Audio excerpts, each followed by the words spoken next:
If it's been generated by AI, if your decision's been generated by AI, if you're dealing with a customer service chatbot, if you're looking at a photograph, if you're hearing a voice, if you're seeing a video, we should be disclosing that. That should be a disclosure. I mean, right? I mean, the technology is such, we're approaching Alan Turing's theory of it's going to be hard to discern between human versus machine, especially in a chat conversation.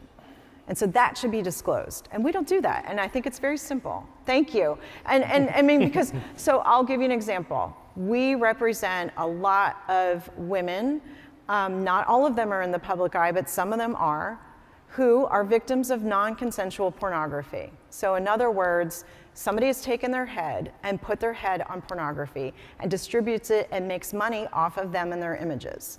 We struggle to get platforms to take the videos down.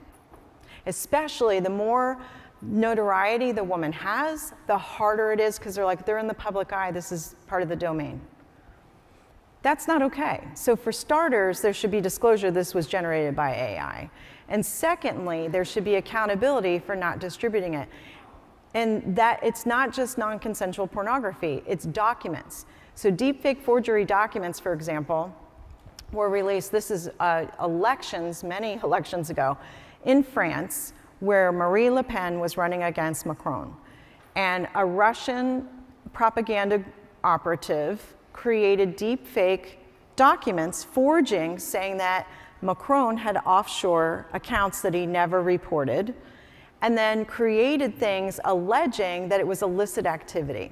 But because France has an old school law on the books that has been there for a very long time that says you cannot do opposition research within a week of elections, it was banned from the internet, it was banned from the news, because there wouldn't have been time as people were going to the polls to refute it.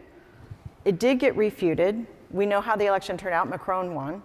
What's interesting is I will run into Americans who say, I don't really like Macron. And I'll say, why not? And they're like, you know, they never got to the bottom of his illicit funds and his offshore accounts. I'm like, yes, they did. It was a deepfake forgery. They're like, I don't believe it. And I mean, literally, like, that's what you're, and I'm like, well, I can show you the websites. It was debunked. So we have to have these controls and guardrails in place. And it starts with disclosure, and it starts with holding platforms accountable for actually distributing it. I think if we had both of those things, it would go a long way.